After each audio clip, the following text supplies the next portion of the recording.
श्री स्वामी समर्थ। माझ्या सगळ्या गोडताईंचं, मैत्रिणींचं आणि स्वामी भक्तांचं माझ्या यूट्यूब चॅनलमध्ये मनापासून स्वागत आहे। आजचा दिवस तुम्हाला सुखाचा, समाधानाचा, आनंदाचा आणि भरभराटीचा जावो हीच महाराजांच्या चरणी प्रार्थना करते आणि आपल्या याच्या नवीन व्हिडिओला सुरुवात करते। वर्षातून एकदा येणारे मार्गशीर्ष गुरुवार आणि त्या निमित्ताने केले जाणारे व्रत वैकल्प याला फार महत्त्व आहे। मार्गशीर्ष महिना हा व्रत वैकल्पासाठी अतिशय महत्त्वाचा मानला जातो, कारण या महिन्यातील महालक्ष्मीचे हे व्रत सुखकारक असते।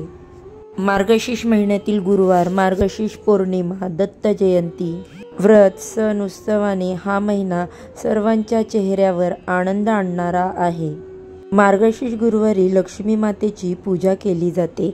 या दिवशी बऱ्याचशा स्त्रिया या उपवास ठेवतात आणि लक्ष्मीची पूजा करतात। शेवटच्या गुरुवारी उद्यापन केले जाते। हे व्रत केल्याने मनातील इच्छा पूर्ण होतात, घरामध्ये सुख शांती लाभते। आपल्या घरी सुख शांती तसेच मनातील इच्छा आकांक्षा पूर्ण करायच्या असतील तर आपण या व्रताला पूर्ण मनोभावाने आणि विश्वासाने करावे। श्री महालक्ष्मी यांच्या कृपेमुळे आपल्या कुटुंबावर कायम वरदहस्त राहतो। तर बघा, उद्या मार्गशीर्ष महिन्यातील दुसरा गुरुवार आहे। या महालक्ष्मीच्या व्रताबरोबरच आपल्याला काही सेवा व उपाय देखील करायचे आहेत। आज या व्हिडिओमध्ये मी एक अतिशय प्रभावी उपाय शेअर करणार आहे। या उपायामध्ये तुम्हाला उद्या मार्गशीर्ष महिन्यातील उपवास नाही केला तरी चालेल, मात्र हा उपाय तुम्हाला जरूर करायचा आहे। या उपायासाठी सकाळीच तुम्हाला घरामध्ये ह्या एका झाडाचं पान आणायचं आहे आणि या पानाचा उपाय मार्गशीर्ष महिन्यातील दुसऱ्या गुरुवारी करायचा आहे। हा उपाय केल्यामुळे घरातील दुःख, दारिद्र्य संपूर्णपणे नष्ट होईल, घरामध्ये सुख समृद्धी येईल आणि लक्ष्मीच्या कृपेने आपल्या कुटुंबाची भरभराट होईल। तर आता हा उपाय कशा प्रकारे करायचा आहे, ज्या झाडाचं हे पान आपण घरात आणणार आहोत त्याचं नंतर काय करायचं आहे, ही माहिती जाणून घ्यायची असेल तर व्हिडिओ स्किप न करता शेवटपर्यंत नक्की जरूर बघा। माझ्या चॅनलवरती जर पहिल्यांदा नवीन आला असाल तर व्हिडिओला लाईक करा, चॅनलला सबस्क्राईब करा, तसेच बाजूला असणारे बेल आयकॉन देखील प्रेस करा, ज्यामुळे मी माझ्या चॅनलवरती जेव्हा पण नवीन व्हिडिओ अपलोड करेल त्याचे नोटिफिकेशन अगदी सहजपणे तुम्हाला मिळेल आणि तुम्ही एक पण व्हिडिओ मिस करणार नाही। आता सगळ्यात महत्त्वाचं, तुम्ही मार्गशीर्ष गुरुवारचे व्रत करत असाल किंवा नसाल तरीही हा उपाय तुम्हाला करता येणार आहे। मार्गशीर्ष महिन्यामध्ये लक्ष्मीचं तत्व जे आहे ते सक्रिय झालेलं असतं, त्यामुळे आपण केलेल्या सेवेचा, उपायाचा आपल्याला तितकाच लाखपटीने फायदा होतो। हे जे पान आहे ते तुम्ही दिवसभरामध्ये कधीही आणू शकता, परंतु जर तुम्ही सकाळी पूजा मांडणी करणार आहे तर तुम्ही सकाळीच हे पान घरात आणा। आणि बघा, संध्याकाळी जरी हा उपाय केला तरीही चालेल, कारण बऱ्याचशा महिला या वर्किंग असतात, त्यांना ऑफिससाठी बाहेर जावं लागतं, मग त्यामुळे त्यांचे सकाळी ह्या जे सेवा आहेत किंवा उपाय करणे जमत नाही, तर तुम्ही रात्री करू शकता। हा उपाय करण्यासाठी तुम्हाला उद्या पहाटे लवकर उठायचं आहे। घरातील सगळी नित्यकर्म तुम्हाला आटोपून घ्यायची आहेत। आंघोळ वगैरे झाल्यानंतर मुख्य प्रवेशद्वार स्वच्छ पुसून घ्यायचं। मुख्य प्रवेशद्वारावरती आपल्याला हळदीचं स्वस्तिक काढायचं आहे। उंबरठ्याला हळदीचं लेपन करून घ्यायचं आहे। त्यानंतर आपल्या घरातील देवपूजा करून घ्यायची आणि त्यानंतर मग आपल्याला हा उपाय करायचा आहे।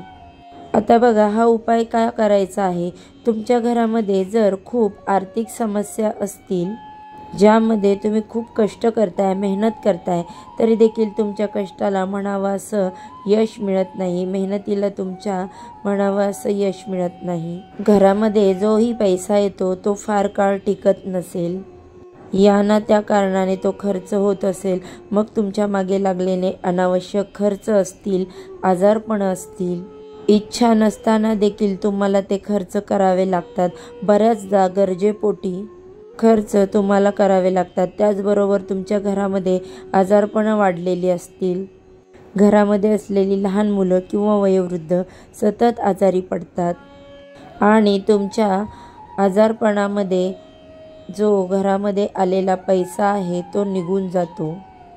बघा, महालक्ष्मी ही चंचल आहे, ती कधीही एका ठिकाणी टिकून राहत नाही, पण तिला स्थिर अखंड आपल्या घरामध्ये कायम ठेवायचे असेल तर काही विशिष्ट तिथींवरती आपल्याला उपाय करावे लागतील।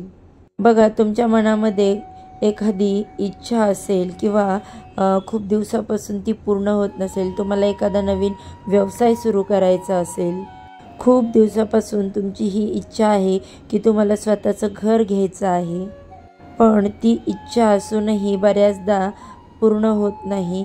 घरामध्ये पैसा असूनही त्या इच्छा पूर्ण होत नाहीत, त्याचे योग जुळून येत नाहीत आणि तुम्हाला नवीन व्यवसाय किंवा नवीन नोकरी प्राप्तीसाठी तुम्ही प्रयत्न करत असाल, त्यामध्ये सतत तुम्हाला अपयश येत असेल, तुमच्या मुलांबद्दल काही समस्या असतील, मुलांना हवं ते करिअर मिळावं, तुमच्या मुलामुलींचे विवाहचे योग जुळून यावेत, तुम्हाला खूप वर्षापासून मूलबाळ होत नाही, अशा अनेक इच्छा आकांक्षा प्रत्येकाच्या मनामध्ये असतात।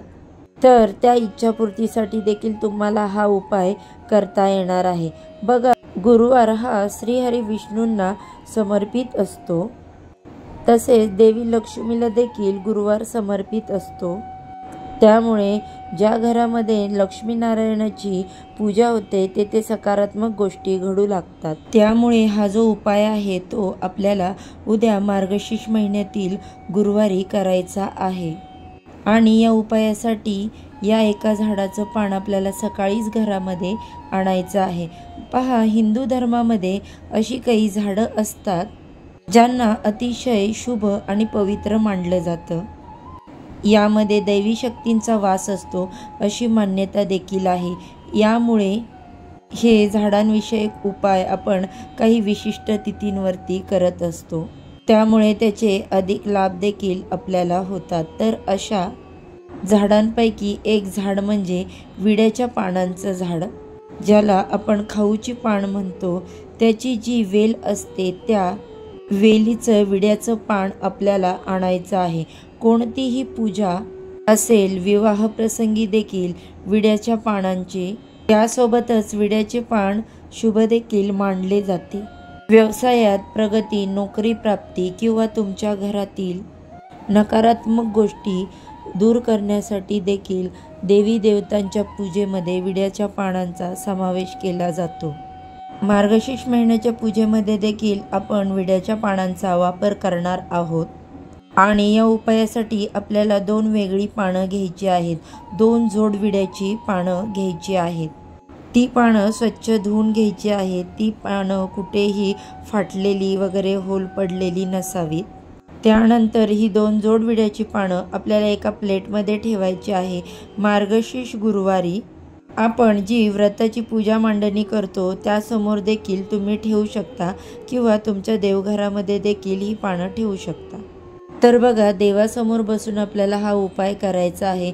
यासाठी या 2 जोड विड्याच्या पानांवरती आपल्याला भिजवलेली थोडीशी चण्याची डाळ घ्यायची आहे आणि एक गुळाचा खडा ठेवायचा आहे।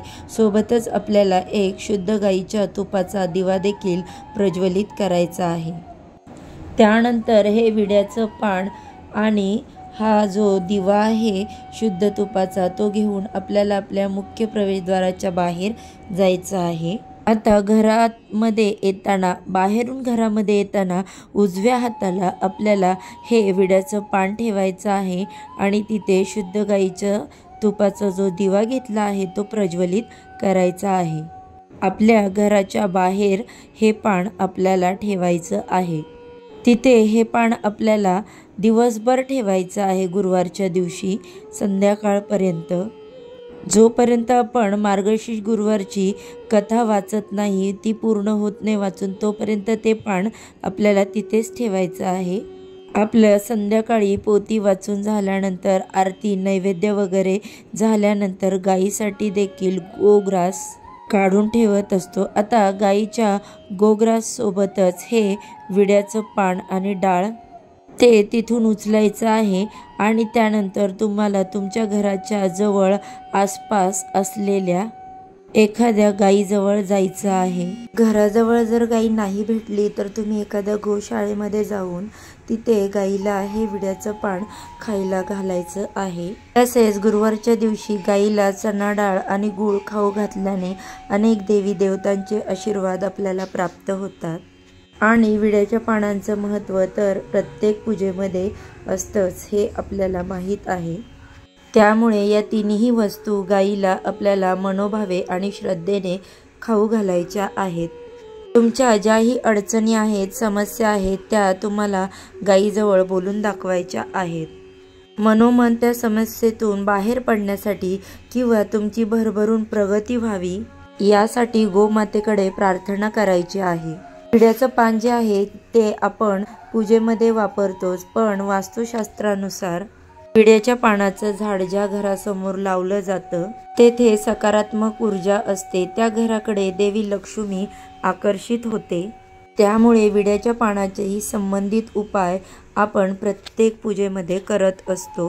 विड्याच्या पानावरतीच आपण देवी देवतांची स्थापना करत असतो।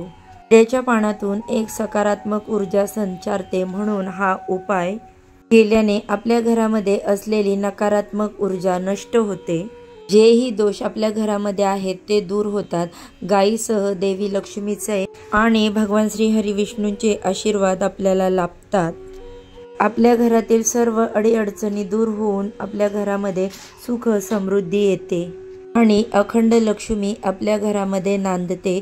त्यामुळे प्रत्येकाने हा उपाय उद्या आपल्या घरी अवश्य करावा, कारण तसंही उद्या आपण पूजेसाठी विड्याची पानं घरी आणणारच आहोत। हा साधासुद्धा उपाय करून आपण गोमातेची सेवा देखील करू शकतो। याशिवाय या उपायाचा आपल्या घराला, आपल्या कुटुंबाला लाभ देखील तितक्याच चांगल्या प्रमाणामध्ये मिळतो।